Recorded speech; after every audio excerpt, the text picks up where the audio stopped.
नमस्कार, मी सोळांपूर हायस्कूल सोळांपूरची इयत्ता 7वीची विद्यार्थिनी. मी तुमच्या पुढे विषय मांडत आहे, आदर्श आणि आजची तरुणाई. आदर्श आणि आजची तरुणाई. विषयाच्या अंतरंगाला स्पर्श करण्यापूर्वी मला आपणासमोर काही संदर्भ ठेवणं महत्त्वाचं वाटतं. दररोजचं वर्तमानपत्र असो किंवा दररोजच्या दूरदर्शनवरील बातम्या असोत, बलात्कार, आत्महत्या, विनयभंग, अत्याचार यांसारख्या बातम्या आपल्याला सर्रास पाहायला मिळतात. आणि जेव्हा या बातम्या मी पाहते तेव्हा तळपायाची आग मस्तकात जाते आणि रक्तबंबाळ झालेल्या डोळ्यांसमोर निरार्थक झालेल्या काव्यांच्या ओळी येऊन पडतात. मंगल देशा पवित्र देशा तरुणांच्या भारत देशा. मंगल देशा पवित्र देशा तरुणांच्या भारत देशा. जय जय हे भारत देशा. जय जय हे भारत देशा. जय जय हे भारत देशा. आणि मग वाटायला लागतं, कसला मंगल देश, कोणता पवित्र देश आणि कोणत्या तरुणांचा हा भारत देश. या असल्या तरुणांचा जे स्वतःचं पुरुषत्व सिद्ध करण्यासाठी 6 ते 7 वर्षांच्या मुलींपासून 60 ते 70 वर्षांच्या स्त्रियांपर्यंत रोजच करतात बलात्कार. आणि या असल्या तरुणांचा ते रोजच जातात चुकीच्या मार्गावरती. आणि मग मनामध्ये विचारांचं काहूर माजतं. प्रश्न पडायला सुरुवात होते की आजचा आमचा तरुण कधी होणार आहे स्वामी विवेकानंद यांच्या स्वप्नातील आदर्श युवक. आमच्या तरुणाला कधी मिळणार आहे योग्य दिशा आणि आमची तरुणाई नेमकी चालली तरी कोठे. खरं तर आदर्श आणि आजची तरुणाई म्हटल्यावर मला आठवतं ते छत्रपती शिवाजी महाराज.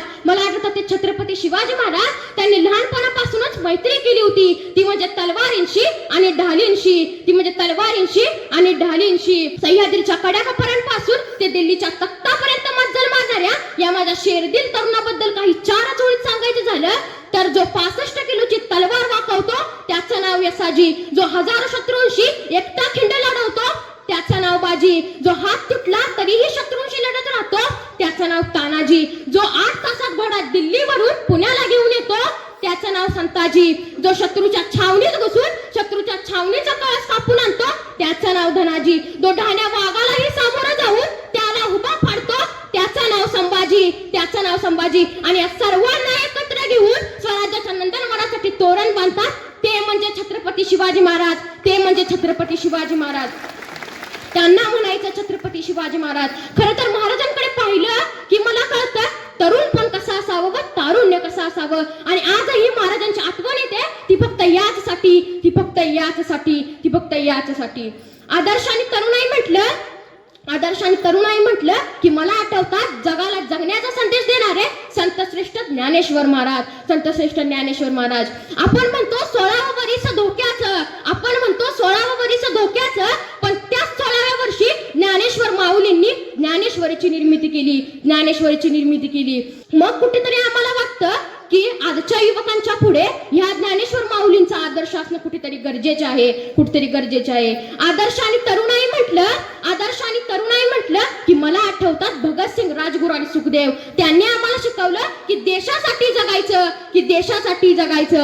आजच्या तरुणांची अवस्था जर त्यांनी पाहिली असते तर ते भी हेच म्हणाले असते कोई जाति के लिए मर गए, कोई धर्म के लिए मर गए, कोई जाति के लिए मर गए, कोई धर्म के लिए मर गए, कोई नोटों के लिए मर गए, कोई वोटों के लिए मर गए. लेकिन अगर होते आज भगत सिंह, राजगुरु, सुखदेव, वो भी ये कहते यारो हम किस कमीनों के लिए मर गए. हा देह देशासाठी, हा त्याग देशासाठी, जीवन आहे आमचे बलिदान देण्यासाठी. खरं तर आदर्श आणि तरुणाई म्हटल्यावर मला आठवतात स्वामी विवेकानंद. त्यांनी त्यांचे आचार, त्यांचे विचार, त्यांचे जीवन हे शिकवतं की आम्हाला कसं जगायचं. पण आजच्या ह्या 21व्या शतकात आम्हाला असा मायकाला भेटेल का हो, हा चिंतेचा आणि चिंतनाचा प्रश्न होऊन बसला आहे. आणि ह्याच परिस्थितीला पाहून मला आठवतात ते छत्रपती शिवरायांचे मावळे. ते म्हणायचे लवकर उठे पळत सुटे, तलवार तुटे पण पीछे नहीं हटे.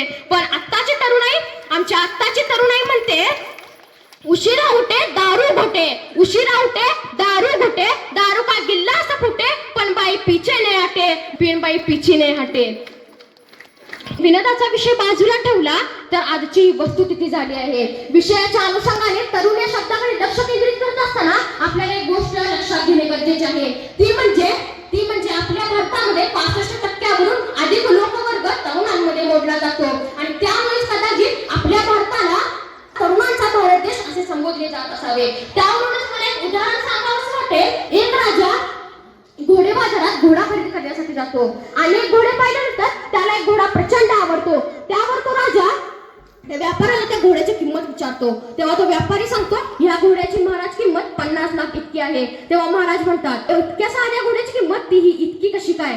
तेव्हा व्यापारी म्हणतो, महाराज हा काही साधा घोडा नाहीये. ह्याने जर मनात आणले तर हा काहीही करू शकतो. याने जर मनात आणले तर या राज्यातून त्या राज्यात काही क्षणात येऊ शकतो. याने जर ठरवलं तर हा प्रत्येक शर्यतीत पहिला क्रमांक करू शकतो. याने जर ठरवलं तर तुमच्या संपूर्ण राज्याचं पोज एकटं पेलू शकतो. तेव्हा महाराज म्हणतात, हा जर घोडा इतकाच काबिलियत पूर्ण असेल तर मग अजूनपर्यंत हा विकला का गेला नाही? तेव्हा व्यापारी म्हणतो, महाराज माफ करा, हा घोडा सगळं काही करू शकतो. ह्या घोड्याला सगळं काही येऊ शकतं जर त्याने मनात आणलं तर. पण ह्यात एक मोठी समस्या आहे, हा कधी घोडा मनातच आणत नाही, हा घोडा कधी मनतच आणत नाही. आणि मग ह्यावरूनच वाटते की आजच्या तरुणांची अवस्था यावरून काही वेगळी नाहीये, ह्यावरून काही वेगळी नाहीये. आज इंद्रायणी संत वाहते, पण इंद्रायणीच्या काठावर अमृतवाणी फुलवणारे तुकोबाराय कुठे दिसत नाहीये, तुकोबाराय कुठे दिसत नाही. आज अलीकडे पलीकडे राजे खूप झाले, पण रयतेच्या डोईवर सुखाचे छत्र ठेवणारे छत्रपती शिवाजी महाराज कुठे दिसत नाहीयेत, छत्रपती शिवाजी महाराज कुठे दिसत नाहीत. आज इकडे तिकडे देव्या खूप झाल्या, पण समाजाची पुण्य बहाल करणारी अहिल्या कुठे दिसत नाहीये, आज आमची तरुणाई आशिया, अमेरिका, आफ्रिका या ठिकाणी जाऊन आली, पण शिकागो मध्ये तिरंगा नेऊन फडकवणारे स्वामी विवेकानंद कुठे दिसत नाहीयेत.